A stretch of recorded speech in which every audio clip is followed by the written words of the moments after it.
we present to you the 4 characters included in the Echoes of Darkness expansion for Rise of Myth Cthulhu: the Necromancer, the Gambler, the Shaman, and the Entity. Who hasn't dreamed of controlling an army of undead and magical creatures?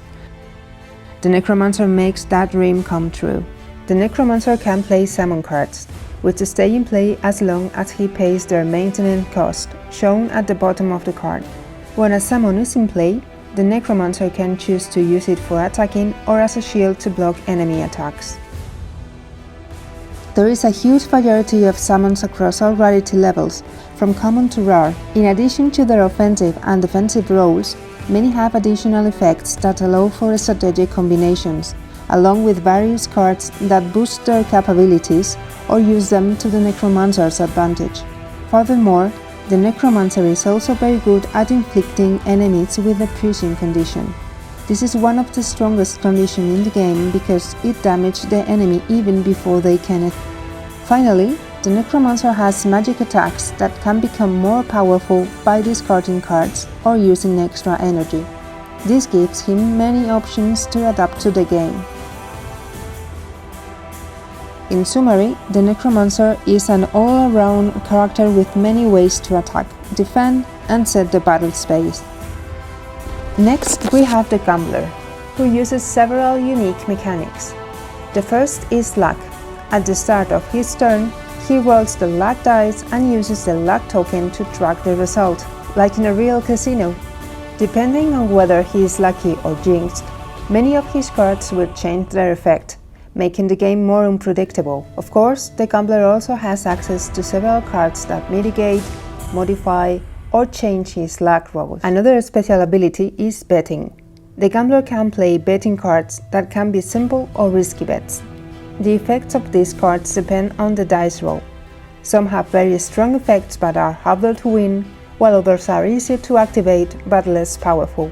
The Gambler is perfect for players who enjoy taking risks and making every turn as exciting as possible. Third, we have the Shaman, who has access to special cards that allow him to gain astrals. For each astral he collects, the Shaman can increase the attack or defense of his cards during his turn, potentially power them up to devastating levels. But that's not all. The Shaman can also share these power-ups with his allies, making him a great teammate that every character wants by their side. However, everything comes at a price. In the Shaman's case, the cost of using astrals is that in his next turn, he must use to gain energy as many random cards from his hand as the number of astrals he had at the end of his previous turn. So, the more astrals he uses, the fewer options he will have in his next turn. Finally, we have the Entity, who has some of the most unique and complex mechanics in the game. She is the most advanced character, offering the widest range of strategic options. This is thanks to her ability to replicate cards in play, whether her own or those of other characters. When the Entity replicates a card, all of that card's effects activate again, as if the Entity had played it herself. This mechanics provides near infinite possibilities during her turns. Because of this, playing with the Entity elevates the game to a whole new level, since she can use the powers of other characters to create new strategies. Chloe also has another unique set of cards, flares. Some of her cards add flare cards to her hand, which stay there until used in combat.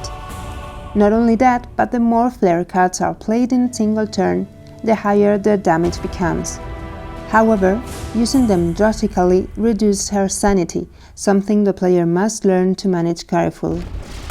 And that concludes the presentation of the new investigators in the Echoes of Darkness expansion, bringing new strategic depth and possibilities to the game.